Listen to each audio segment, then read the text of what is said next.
A'udzubillahi minasyaitonirrajim. Bismillahirrahmanirrahim. Assalamualaikum warahmatullahi wabarakatuh.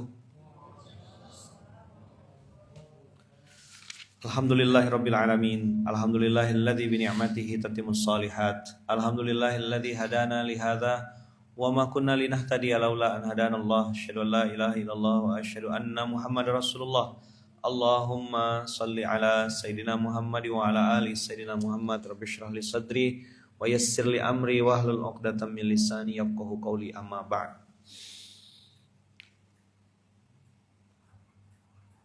Berhati-hatilah dengan apa yang kita fikirkan, maka pikiran itu nanti akan berubah menjadi ucapan.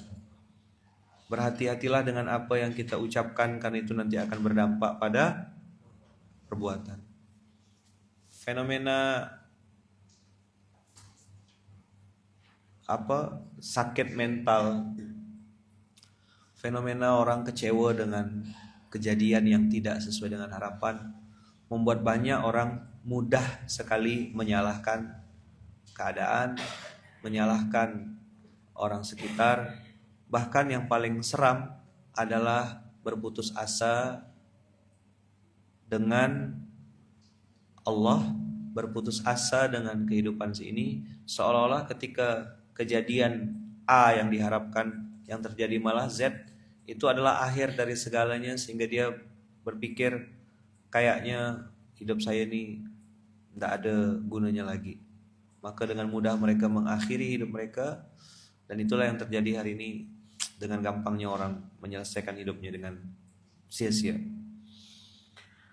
Wa ma ubari'u nafsi innan nafsa la amaratun bisu illa ma rahim rabbi inna rabbi ghafurur rahim. Itu tadi pembukaan juz kita hari ini. Betul? Nafsu minimal ada 3. Ada nafsul mutmainnah, ada nafsu amarah, ada nafsu lawamah. Nafsu lawamah dengan nafsu amarah ini tidak bisa hilang. Dia akan terus berputar di dalam diri kita. Makanya Allah haramkan zina, lalu Allah kasih solusinya nikah. Kita disiapkan makanan yang sangat banyak, lalu Allah bilang kulu mimma razaqakumullahu halalan thayyiban, karena nafsu kita akan pengen makan yang enak-enak. Pada saat terbuka lebar peluang zina, kita memilih untuk jatuh cinta kepada orang yang sama, yaitu istri halal kita, berulang-ulang kali. Walaupun mungkin rasanya ya gitu deh. Ya Bang Adi, gimana rasanya? Saat banyak bunga-bunga di luar sana glowing-glowing, mengkilat-mengkilat, kayaknya boleh coba satu, coba lagi. Tapi kita memilih untuk menundukkan pandangan, lalu menjatuhkan cinta yang sama kepada orang yang sama berulang-ulang kali. Islam mengajarkan kita realistis, mengajarkan kita juga idealis dan realistis. Maka ada nafsu mutmainnah, ketenangan jiwa yang tenang, hanya bisa didapat dengan dekat sama Allah. Maka kemarin saya sampaikan enggak sih yang 3 ayat itu kemarin di SMK? Enggak ya? Itu hanya obrolan. Ada sampaikan kemarin ya? Ya kan? Maka rijalun la tulhihim tijaratun wala bai'un an dzikrillah. Orang-orang yang tidak dilalaikan dari mengingat Allah, itu Masya Allah tabarakallah, hatinya akan tenang. 2437. Rijalun la tulhihim tijaratun wala bai'un an dzikrillah. Kapan rijal ini zikrullah? Berapa kali dia berzikir kepada Allah? Berapa banyak? Nah, lihatlah di Ali Imran. Kayak gimana dia? menjadi rijal yang sesungguhnya, maka harga diri laki-laki itu bukan pada hartanya, bukan pada jabatannya, bukan pada gantengnya saja. Mohon maaf ya, banyak yang ganteng-ganteng gay. Ganteng-ganteng badan tegak, begitu dikejutkan melengkung budak tuh. Melengkung Bang Ali.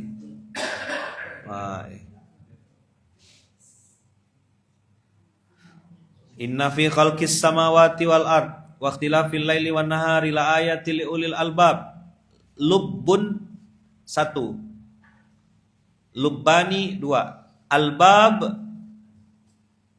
Makanya bahasa Indonesia ada istilah lubuk hati yang terdalam.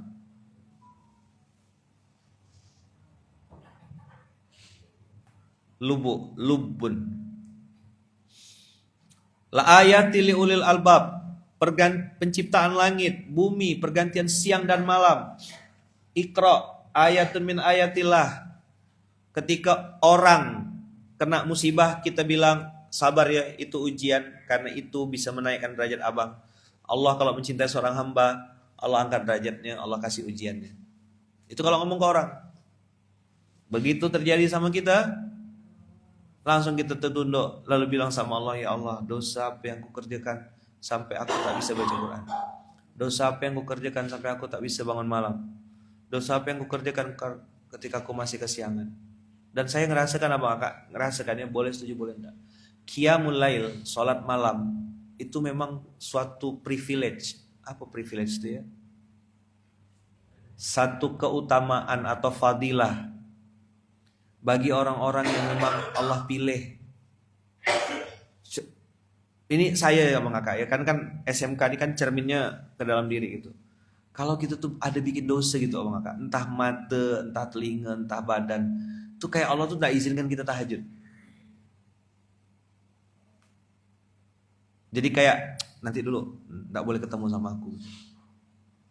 Jadi saya kemarin nonton video, katanya ada ustadz yang beliau itu tidak berani turun ceramah, tidak berani ngasih tausiah. Ini saking menjaganya Bang Kakak.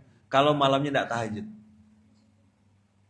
Kalau dia malamnya tidak tahajud, paginya satu hari itu tidak ceramah, dia istighfar aja. Bagi dia tahajud itu sudah jadi satu yang wajib. Kalau tahajud saja dianggap wajib, bagaimana kualitas subuhnya? Tentu saya pun masih jauh Bang Kakak, jauh sekali, amat sangat jauh. Maka saya ngisi SMK nih Bang Kakak, saya yang perlu Allah, dan saya berharap Allah terus pakai saya mumpung saya masih hidup gitu. Saya rasa kayak sedih aja kalau misalnya subuh-subuh, habis subuh saya cuma duduk di rumah gitu, main HP gitu, nggak ngedownload. Orang berpikir saya ngajar di subuh hari ini, enggak. Saya tuh kalau duduk subuh di sini nih, justru saya belajar, karena dapat ayat baru, insight baru, dan Allah kayak kasih ide gitu. Nah ini nanti ngomong ini ya. Maka termasuk bangun malam, sholat tahajud tuh maka yang menjelang subuh tuh, itu memang pilihan Allah betul. Ada yang diizinkan Allah untuk bangun, ada yang tidak diizinkan Allah untuk bangun. Percaya tak abang kakak kalau bangun malam itu pilihan Allah? Hah? Udah pasang alarm 7 lapis alarmnya, macam kue, tetap tak bangun loh.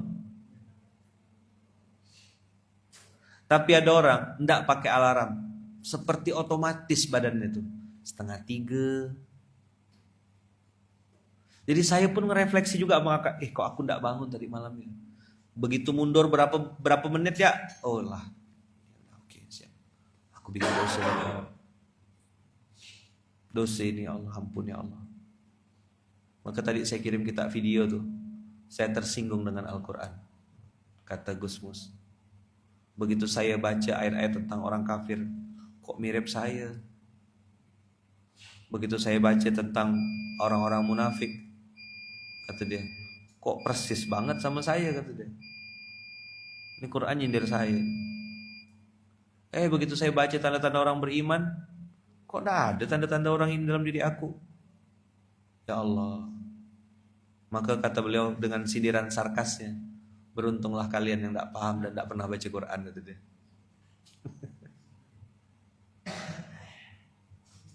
Mau dengar gak? Mana tadi? Abang kakak nanti dengarkan, nanti diposting sama Ustaz. Sakit juga saya baca itu subuh-subuh tadi tuh, pas mau bangun, saya bilang sakit ya. Nah, itulah Quran pakai kaca cermin, bukan Quran pakai kaca tembus pandang. Kapan ingat Allah bang kakak? Alladzina yadhkurunallaha qiyaman wa qu'udan wa ala junubihim. Orang-orang yang selalu mengingat Allah dalam keadaan berdiri, duduk, dan baring. Simbol tak ada jeda dan tak ada batas.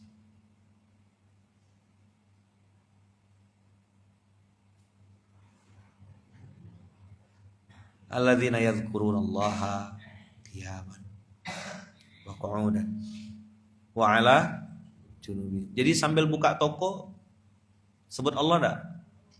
Buka pintu, buka laci, kasir, sambil bikin kue, sambil nunggu dagangan bang, masuk gudang, ketemu investor, ketemu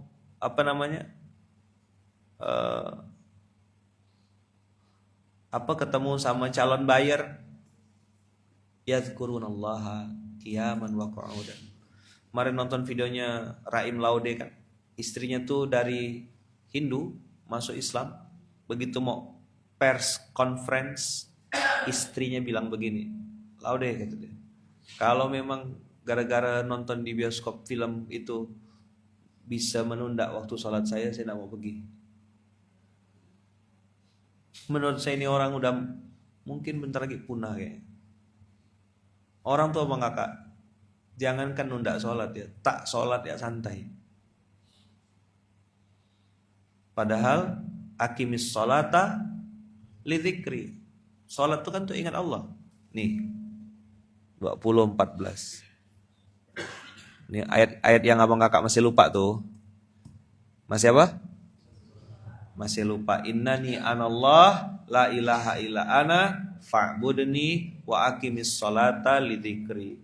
Tanda orang ingat Allah tuh sholat.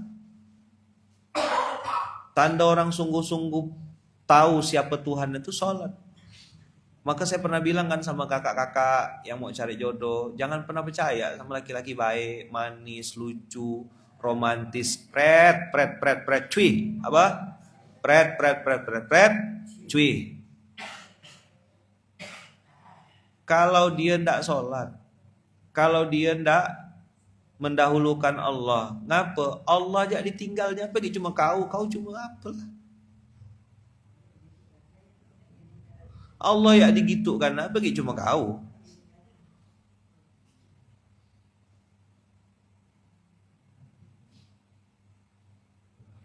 Ini baru memprioritaskan sholat. Kita belum bahas sholat yang seperti apa. Sholat yang lupa rakaat, sholat yang sekedar sholat, sholat yang campur-campur instastory. Jadi dia rekam waktu dia sholat tuh.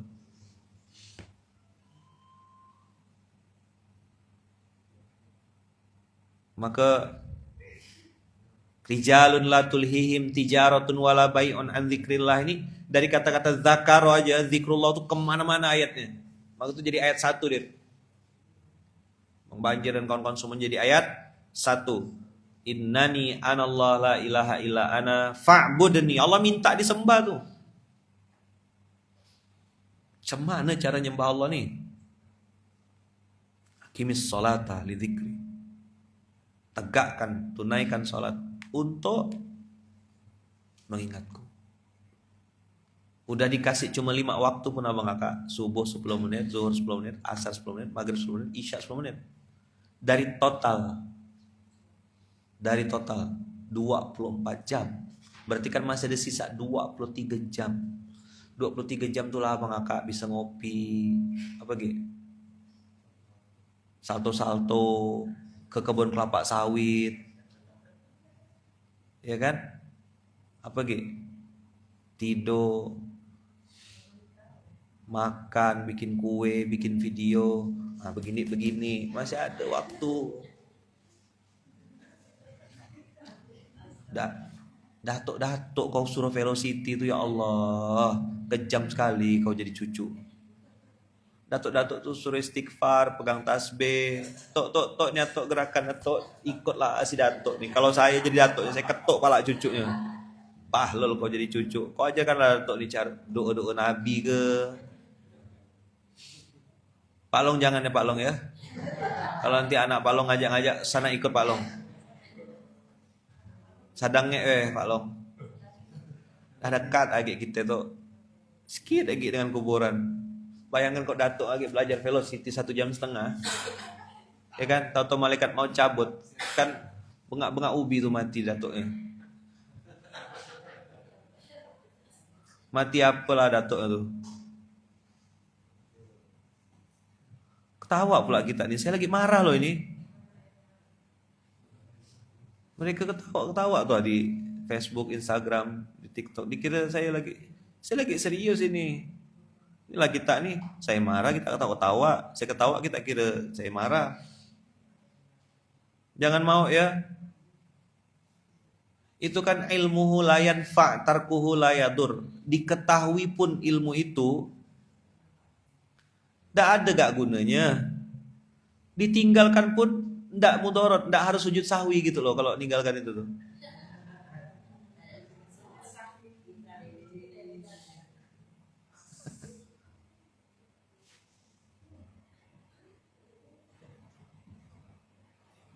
Iya kan? Jangan ikut-ikut ya. Itu baru fitnah TikTok abang kakak. Baru TikTok. Belum kena dajjal nih.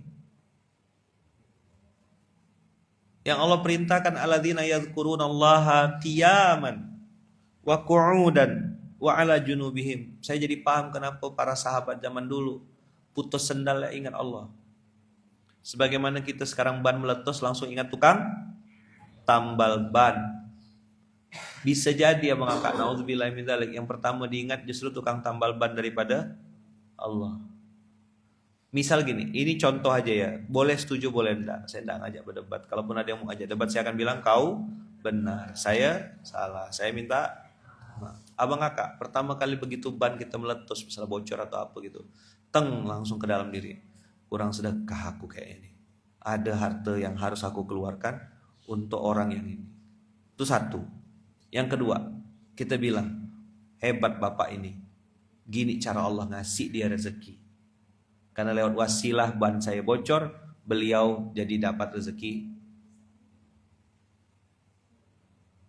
Kan dua. Kemarin ngobrol sama Haidir di sini kan, pegang duit. Mau makan apa dia? Makan rendang, mau makan enak. Pegang duit nenteng. Bismillah. Apa yang terjadi? Tutup semua toko.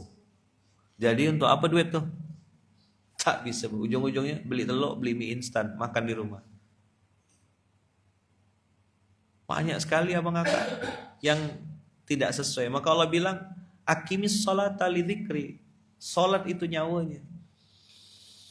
Niat silaturahim bagus. Tapi pas waktu sholat semua begini. Saya bilang bertuah raya, datuk-datuk pun diajarkan. Saya takut pas begini datuk tuh meninggal dunia. Kita cucunya mau jawab apa nanti?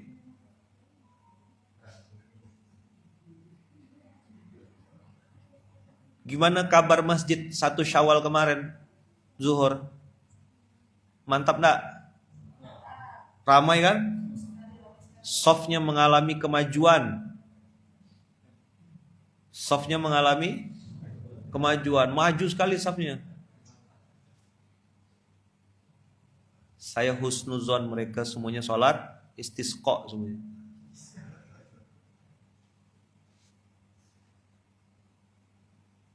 Abang kakak, ayo berhentilah kita menormalisasi penundaan waktu sholat. Berhentilah kita menormalisasi, kan yang penting sholat jam. Ini loh jauh lebih penting antum kritisi. Yang dikritisi itu yang receh-receh. Stop menormalisasi muslim yang tidak bisa baca Quran. Bukan caci maki dia haram neraka jahanam, bukan gitu. Abang kakak mau ndak belajar Quran, yuk saya ajarkan yuk. Bang mau belajar ndak, nih saya rekomendasikan guru yang enak belajar, nggak cara ngajarnya. Berhentilah kita menormalisasi 3 dimensi tadi itu. 1 Al-Quran, 2 sholat, 3 infak. Menormalisasi apa? Menormalisasi orang yang tak bisa baca Quran padahal udah tua umurnya. Itu pelatihan senam velo-velo tuh. Itu bisa sejam lebih. Bisa kebayang kalau dipakai untuk murojaah. Tapi murojaah itu tidak benar, emang tidak viral. Karena nafsu pengennya eksis. Nafsu pengen ada like, berharap keluarga kita keluarga viral, keluarga FYP. Maka semua berlomba-lomba bikin konten. Luar biasa. Tengoklah video-video di TikTok tuh, semua jadi konten. Rendang lengkuas konten, masak konten, dalam kamar mandi pun konten. Nyikat WC,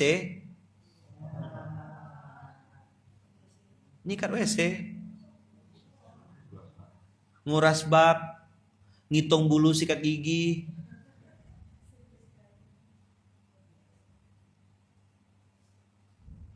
Cemana sholat yang suka ditunda-tunda itu? Cemana dengan santainya orang berdalih lagi bertamu lalu ketawa-ketawa ngakak-ngakak, ya nanti aja sholatnya. FYP itu jadi Tuhannya. Makanya inna nafsa la amaratun bisu.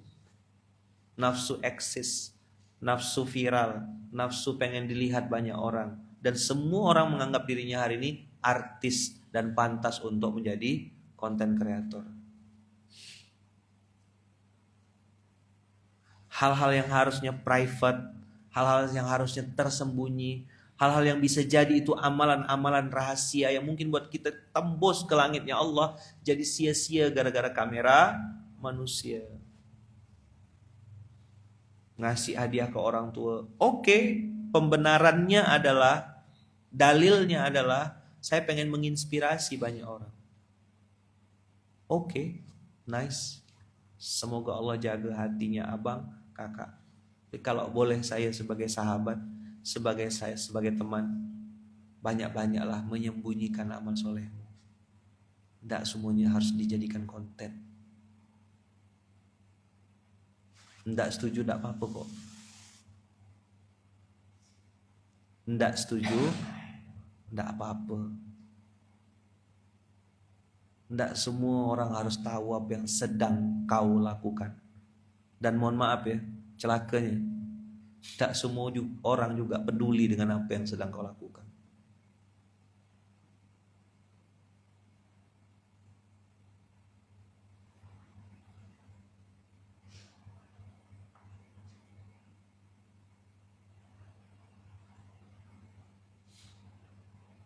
Ngobrol-ngobrol suami istri di atas kasur, jadikan postingan. Mana yang konten asli, mana yang bercanda, orang udah tidak bisa bedakan. Mana bentak-bentak suami pura-pura dengan bentak-bentak suami asli, dan tidak bisa bedakan. Sekedar untuk FYP, centang biru, viral, sampai sungkeman, apa aja pokoknya. Semuanya harus ada rekamannya. Baju burgundi,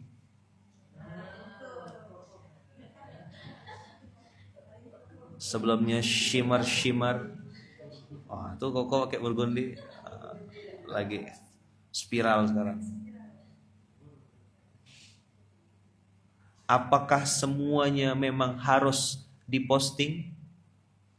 Abang kakak, kalau saya pribadi ya, 2 yang saya takut.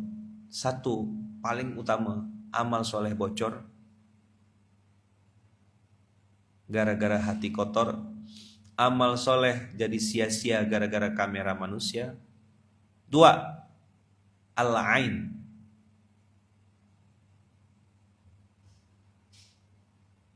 Apa? Al-ain. Abang kakak tahu enggak sih, enggak semua orang tuh peduli dengan konten kita? Abang kakak tahu enggak sih, enggak semua orang juga nengok konten kita terus langsung suka gitu. Ada enggak kemungkinan orang tuh justru malah ngelihat gas hijaunya gitu.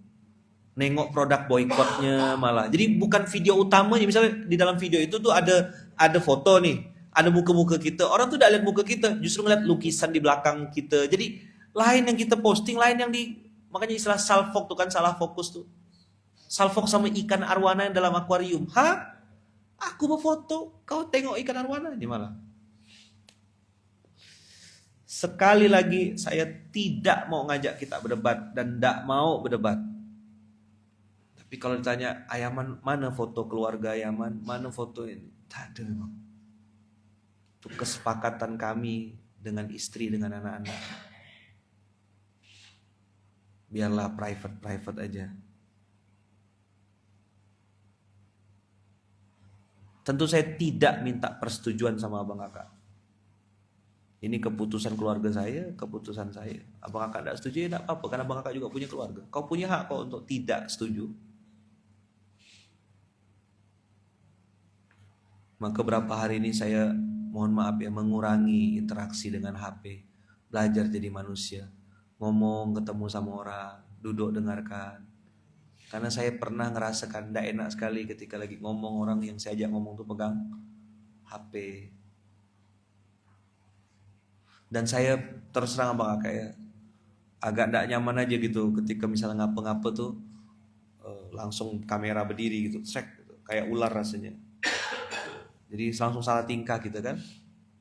Kecuali misalnya kalau lagi ngomong kajian, lagi duduk misal gitu. Ayaman izin boleh direkam Ayaman, ini kayaknya materinya bagus-bagus. Oh iya silakan rekam. Beda cerita. Tapi turun dari pesawat kena rekam, turun dari mobil kena rekam. Abang kakak nanti tahu rasanya jadi posisi kayak saya tuh.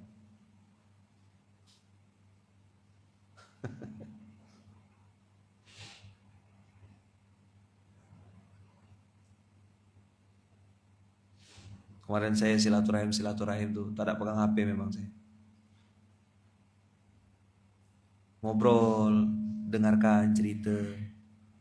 Sambil kemana-mana pikiran saya, oh paman saya ini dah tua, dah 70 hampir 80, masih rajin ke masjid.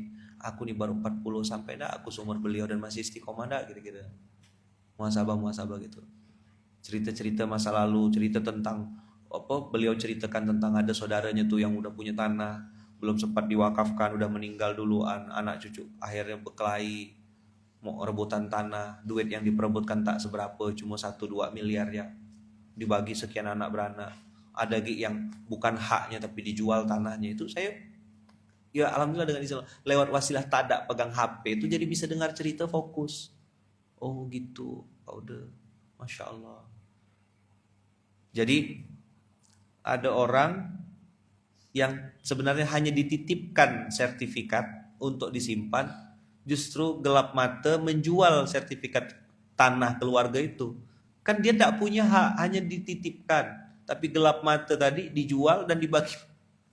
Ya Allah, gitu dunia nih hari ini. Akhirnya saya noleh-noleh sama bunda, lalu saya bilang, dah, kita jangan tinggalkan masalah untuk anak-anak kita. Islam tuh sempurna ya, sempurna ya.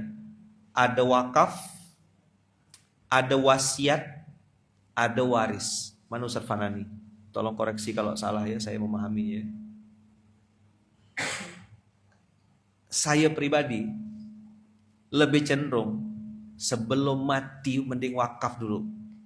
Harta-harta tuh wakafkan atau hibahkanlah udah. Mati nih Bang Banjir. Terus tanah masih bertumpuk di sini tanah, belum dibalik nama. Harta tuh kan dihisap kan. Ayo, halalnya dihisap, haramnya diazab. Gak bisa kau makan tanah tuh 3 hektar, 4 hektar bisa dimakan. Ya, saya mau tahqiq aja. Kenapa ada hukum waris? Bas, nikah, hadir. Jangan tanya Bang Banjir, kalau udah mentok baru kita tanya beliau. Kenapa hukum waris itu solusi? Apa tujuannya? Udah tersebut dah. Solusi kan, supaya ada pembagian yang adil menurut Allah. Kalau tidak pakai hukum waris, orang akan bagi-bagi seenak EDW gitu loh. Tapi seandainya si ayah ini yang masih hidup ini ngerti wakaf dan dia bagikan itu dan distribusikan dengan cara wakaf ini. Bedanya wakaf sama wasiat. Kalau wakaf orangnya hidup, pahalanya udah langsung ngalir. Tokya contohnya, mewakafkan Masjid Kapal Munzalan. Tokya masih hidup? Boleh Tokya sholat di sini? Boleh anaknya sholat di sini? Yarhamukallah. Boleh anaknya nikah di sini? Udah terjadi. Boleh Tokya pakai mobil wakaf? Boleh.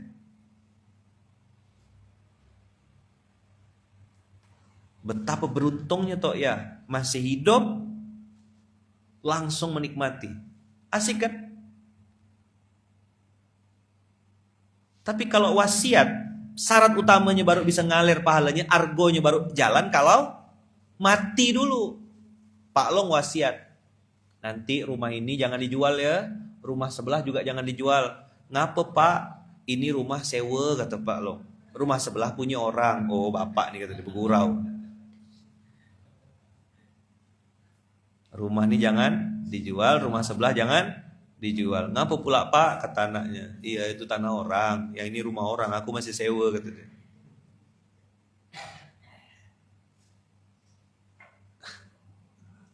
Begitu dilaksanakan wasiatnya, kapan? Pada saat beliau sudah meninggal.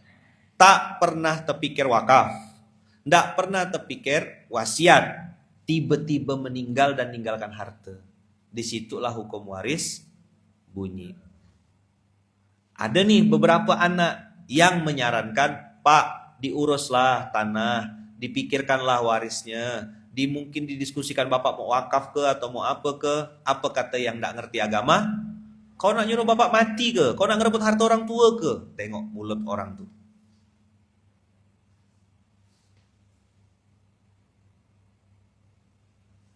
Betul nggak? Jadi ketika orang tuh pengen negakkan syariat dan tantangannya tuh kan keluarga seorang, maka saya tidak bisa ngerubah yang atas. Saya bilang sama bunda, kita putus mata rantai ini. Saya bilang kita cek barang-barang kita nih, jangan sampai ini jadi masalah nanti. Bisa jadi ayah duluan, saya bilang. Kalau ayah duluan, ayah udah wakafkan dah. Beberapa royalti buku dan segala macam sudah ada wakaf musytarok. Itu yang saya dapat dari guru saya, wakaf kombinasi. 3 dia penerima manfaatnya. 1 adalah umat khairi, yang kedua nazir, pengelola, operator, yang ketiga ahli. Saya berwakaf, ya kan? 3, catat ya. 1 khairi, untuk kemaslahatan umat, kemaslahatan umum, bebas siapa aja. 2 nazir, pengelola, operator. Ini harus profesional. Misalnya dia jualan handphone, ya operatornya harus ngerti marketing, ngerti handphone, tahu. Jangan tukang aduk semen yang suruh jualan handphone, terbalik-balik nanti. Orang yang ngaduk semen, yang jualan handphone. Ya Bang Ridho. 3 ahli, keluarga. Saya wakaf nih, misalnya contoh buku Mustahil Miskin. Saya wakaf musytarokkan. Dari margin itu 100%, misal aja 30% untuk kemaslahatan umat. Atau 40% lah untuk kemaslahatan umat. 40%. 40%-nya lagi saya geser untuk operator, yang jual, yang marketing, yang Facebook Ads dan segala macam. Lalu yang 20% untuk anak, cucu, keturunan termasuk keluarga saya. Berarti siapa? Mulai dari Bunda Uung. Tergantung klausul di dalam perjanjian wakaf itu. Bisa diurus saya man. Insya Allah di Munzalan kita sudah punya baitul wakaf. Nanti diskusi sama Ustadz Fanani insya Allah habis Syawal ini. Beliau lagi family time sekarang ya.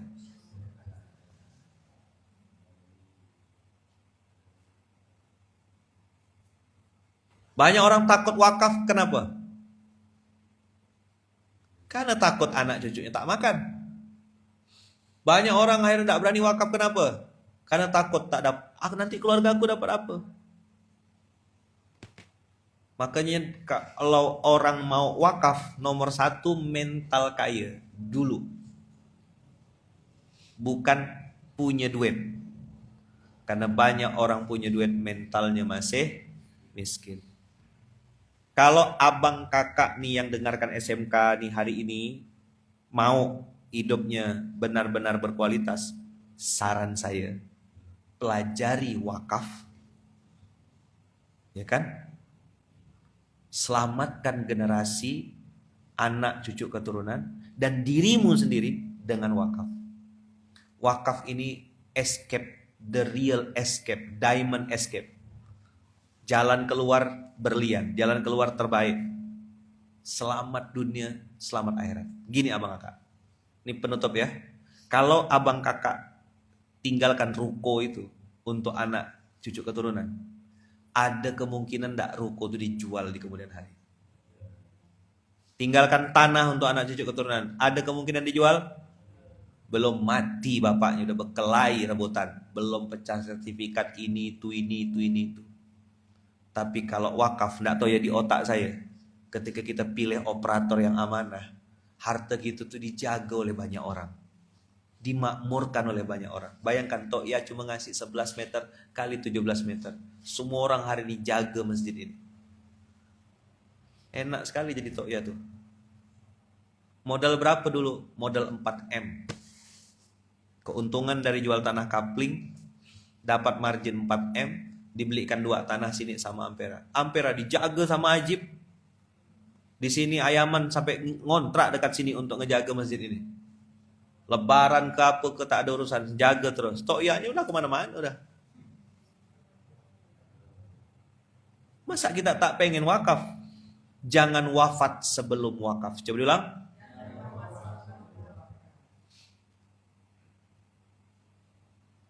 Ayolah abang kakak. Jangan pakai definisi wakaf yang kau tahu selama ini. Itu banyak definisi-definisi yang mungkin abang kakak belum lengkap pemahamannya. Wakaf itu kuburan, apa gitu? Wakaf itu rumah tahfiz, madrasah. Wakaf itu hanya masjid. Nggak kayak gitu wakaf tuh. Pernah ke Mekah kan? Nengok Zam-Zam Tower itu. Ada hotel, ada mall, ada coffee shop, ada apa. Itu wakaf abang kakak. Nanti kalau ke Madinah ada hotelnya Utsman bin Affan, wakaf.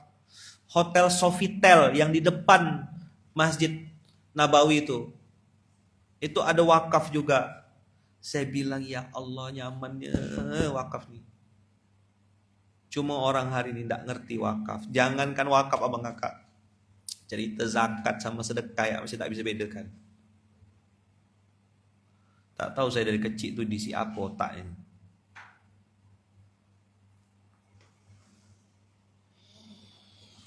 Dah dari zikir sampai lari ke wakaf kita nih. Tak apa lah ya. Ini bagian dari zikrullah, wakaf itu. Jadi kan saya pernah ceritakan ada salah satu ayah yang beliau mewakafkan tanah dengan nilai yang fantastis sekian puluh M. Harga tanah itu kalau dijual, beliau wakafkan dan orang-orang bilang kau gila. Kenapa kau wakafkan tanah itu? Harusnya tanah di tepi jalan, kau bangun, bikin ruko, sewakan dan segala macam. Kau bisa dapat untung, margin profit dan segala macam. Apa kata beliau? Aku tak gila. Kalian yang gila kata beliau. Aku serahkan ini kepada pemilik aslinya. Lewat wasilah beliau wakafkan, beliau masih boleh sholat di masjid itu hari ini. Di surau itu beliau boleh sholat di situ. Beliau tetap bisa ngajar, beraktivitas, terima omset dan bisa menyaksikan omset di depan mata. Itulah enaknya wakaf. Cuma karena wakaf ini hanya diterjemahkan sebagai 3M, masjid, madrasah, makam. Matilah. Ilmu-ilmu kayak gini nih, enggak sampai abang kakak. Yang nonton suprit-uprit ya. Penduduk Indonesia berapa ribu, berapa juta. Yang nonton cuma 200, berapa lah.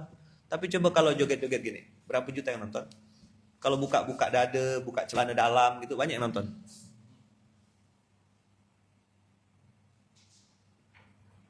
Yang dengar pun belum tentu praktek.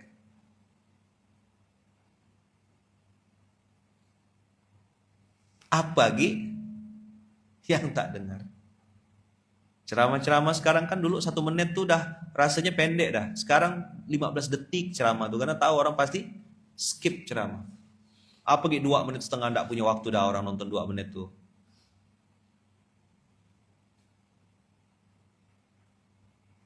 Oke, nanti kita akan launching di Baitullah Academy tentang the new approach of wakaf.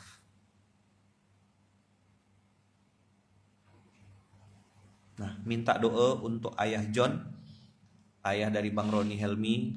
Semoga Allah angkat penyakit beliau, sehatkan beliau dalam taat, sehatkan beliau dalam kebermanfaatan, diangkat Allah penyakit-penyakitnya dan disembuhkan dengan kesembuhan yang tidak mendatangkan penyakit baru. Untuk semua saudara-saudara kita yang sedang sakit, kita doakan sama-sama juga. Al-Hadiniya as-Salihah al-Fatihah.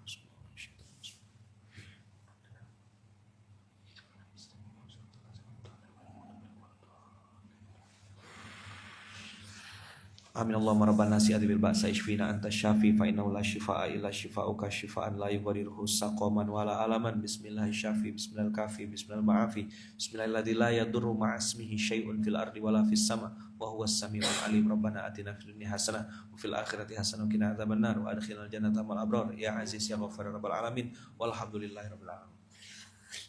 Amin Allahumma amin. Insyaallah ya.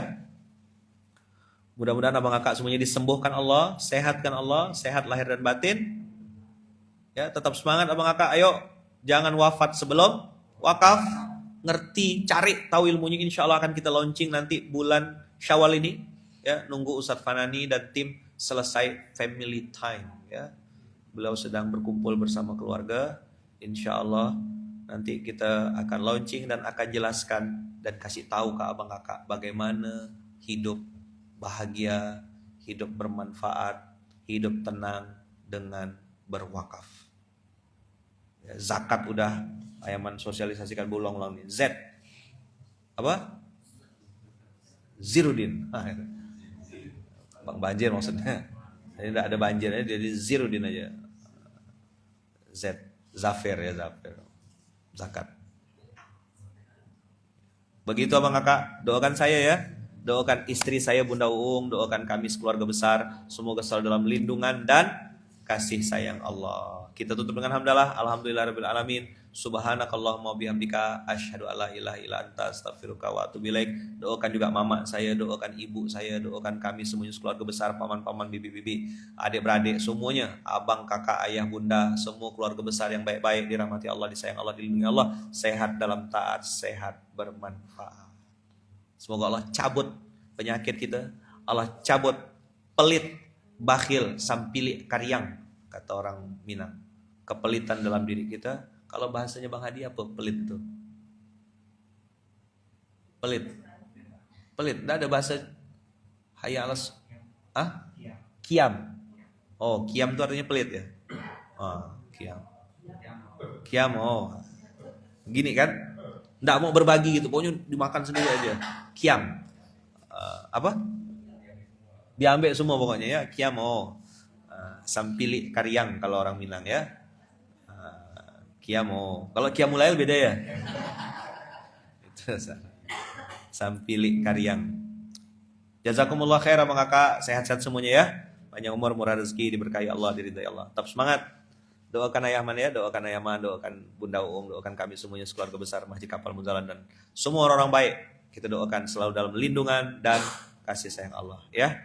Yang dikritisi itu yang tidak bisa baca Quran. Itu yang dikritisi. Yang sholatnya suka nunda-nunda. Nah, itu yang dikritisi, ya kan? Risau kita, bimbang kita nengoknya.